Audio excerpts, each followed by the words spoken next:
हाँ रोहित, अरे यार आ तो रही हूँ। एक तो मेरा मूड ऑफ है और ऊपर से मेरे शूज भी गंदे हैं। समझ में नहीं आ रहा है क्या करूँ।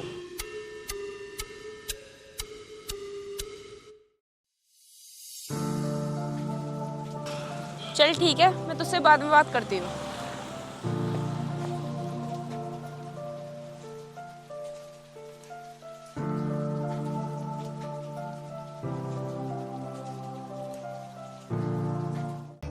ए मोची, मेरे जूते साफ कर दे क्योंकि मुझे कोचिंग जाना है। Hey, how are you stepping on me? ये कोई तरीका है? What? Who are you? Is stepping on me English? अच्छा बेटा, जहाँ सुंदर लड़की देखी नहीं वहाँ लगे इंग्लिश झाड़ने। और अगर तू इतना ही पढ़ा लिखा होता तो किसी मल्टीनेशनल कंपनी में जॉब कर रहा होता। यहाँ मोचीगिरी नहीं, बड़ा है इंग्लिश झाड़ने। ठीक है मैम साहब, मैं आपके जूते अभी साफ कर देता हूँ।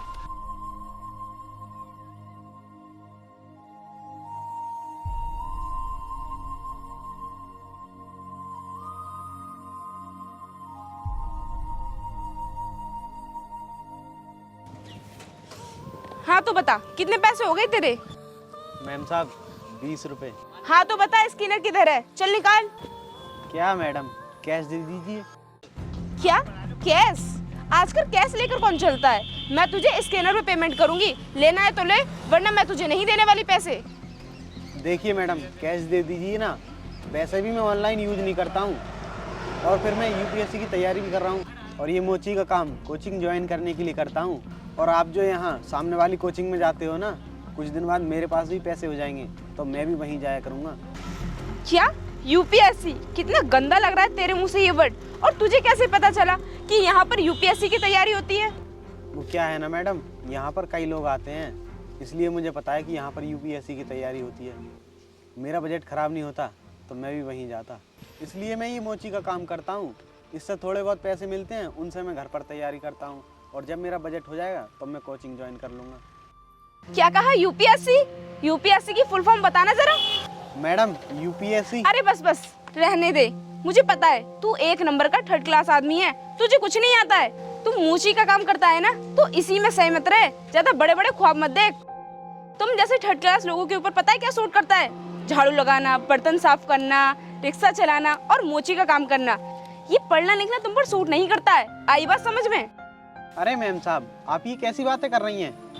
अबे ओए, तू मुझसे ज्यादा ऊंची आवाज में बात मत कर। तेरे जैसों की सीनियर हूँ मैं और पूरे 3 साल हो गए यूपीएससी की तैयारी करते हुए।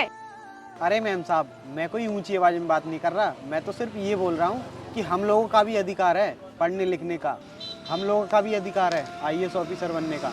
वैसे भी मेरे घर वाले चाहते हैं कि मैं पढ़ लिख कर एक बड़ा अधिकारी बनूं। अबे ओए, मैं तेरे सड़क छाप लोगों को बहुत अच्छे से जानती हूँ। तू जानता है मेरी एजुकेशन, मैंने इतनी पढ़ाई की है कि तेरे पूरे खानदान वाले नहीं कर सकते। मेरी हायर एजुकेशन कनाडा से हुई है। अब तुझे कैसे पता होगा? तुझे तो ये भी पता नहीं होगा कि कनाडा किस देश का नाम है। क्योंकि तू तो कभी अपनी झुग्गी झोपड़ियों से कभी बाहर ही नहीं निकला होगा।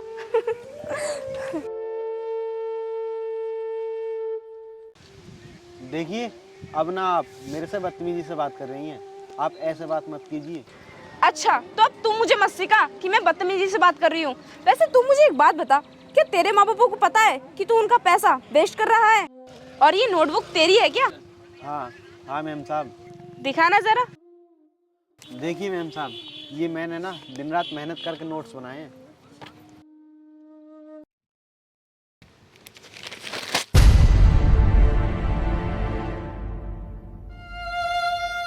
अरे मैम साहब, ये आप क्या कर रहे हो? अरे मैम साहब, ये मैंने बहुत मुश्किल से बनाया है। अरे मैम साहब, ये नोट्स मत फाड़िए। अरे मैम साहब, मेरे नोट्स मैम साहब।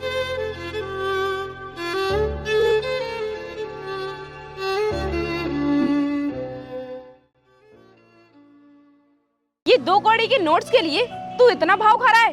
ये ले और सुन, अपनी औकात में रहकर समझ जा। अभी तो मैंने तेरी नोटबुक ही फाड़ी है। अगर ज्यादा मुझसे बकवास की ना तो अपने सीनियर से कहकर तेरी फर्नीचर वाली दुकान भी हटवा दूंगी, समझा तू? तुझे क्या लगा तू यूपीएससी का एग्जाम क्रैक कर लेगा? अरे बड़े बड़े लोग यूपीएससी का एग्जाम क्रैक कर नहीं पाते हैं। तू फर्नीचर एग्जाम क्रैक करेगा? तुम जैसे लोगों को ना बड़े बड़े सपने देखने नहीं चाहिए, वो तुम्हारे ऊपर सूट भी नहीं करते हैं। 2 कौड़ी के इंसान हो तुम, वही रहोगे। समझा तू? और तुम जैसे लोगों को बड़े बड़े सपने देखना शोभा नहीं देता। अब करता रहिए तैयारी।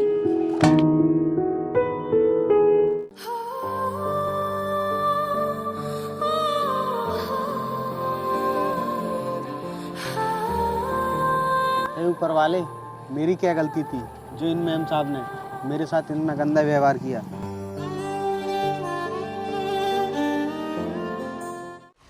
अरे हाँ यार, आ तो रही हूँ। वो रास्ते में एक टीचर मोची मिल गया था ना, उसी की वजह से लेट हो गई मैं। चल ठीक है, आ रही हूँ। बहुत से ऐसे लोग आएंगे जो आपका मजाक बनाएंगे, आपको आगे बढ़ने से रोकेंगे, लेकिन आप कभी भी हिम्मत मत हारना। आगे बढ़ने से डरना मत, क्योंकि जिन लोगों ने भी आपके साथ गलत किया है उन्हें अपने आप ही जवाब मिल जाएगा आपकी सफलता से।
अरे मैडम, आपकी तो बहुत ज़्यादा पावर है।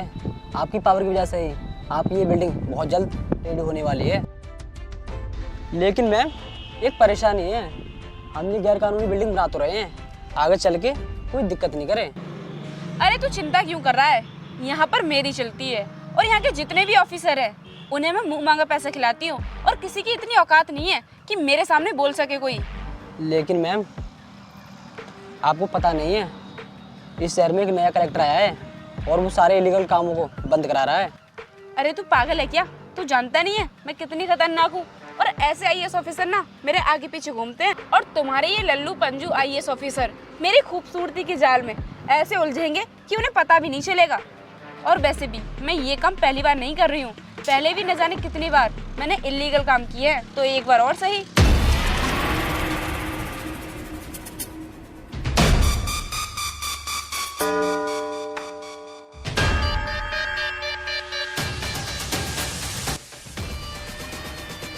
सर, आप यहाँ पर जितनी भी बिल्डिंग देख रहे हैं ना, ये सब इलीगल है। ठीक है, आप एक काम कीजिए, इन सब की लिस्ट तैयार करिए, इनसे मैं मिलता हूँ। अरे मैम, ये हमारी ज़मीन पर कौन लोग घूम रहे हैं? चलिए चलकर देखते हैं। अबे ओए, किससे पूछकर अंदर घुसे चले आ रहे हो, वो भी विदाउट परमिशन? किसी की प्रॉपर्टी पर आने का मतलब समझते हो तुम लोग? कौन है ये दोनों? क्या कहा? तुम मुझे नहीं जानता? ये प्रॉपर्टी मेरी है, और प्राइवेट प्रॉपर्टी पर कदम रखने का मतलब समझते हो तुम दोनों? You idiot, nonsense. पागल हो गया क्या तू? तुझे पता भी है ये कौन है? तेरी इतनी हिम्मत कि तूने मुझे थप्पड़ मारा? तुम हो किस खेत की मूली? ये यहाँ के जिला कलेक्टर हैं, और तुझे जिला कलेक्टर से बात करने की तमीज नहीं है क्या? क्या? इस जिले के कलेक्टर? सॉरी सर, सर हमें माफ़ कर दीजिए, मैंने आपसे इतने गलत वर्ड बोले। प्लीज़ सर मुझे माफ़ कर दीजिए, मुझे पता नहीं था कि आप इस ज़िले के कलेक्टर हैं। लेकिन सर, मुझे ऐसा क्यों लग रहा है जैसे मैंने आपको कहीं देखा हो? मुझे आप देखे हुए से लग रहे हो। अच्छा, तो याद करो, आज से कुछ साल पहले।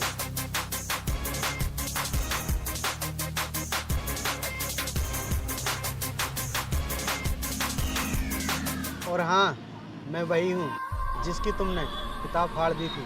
क्या सर, आप वही हो जो आज से कुछ साल पहले मोची का काम करते हुए मुझे मिले थे, और मैंने आपसे अपने शूज साफ करवाए थे?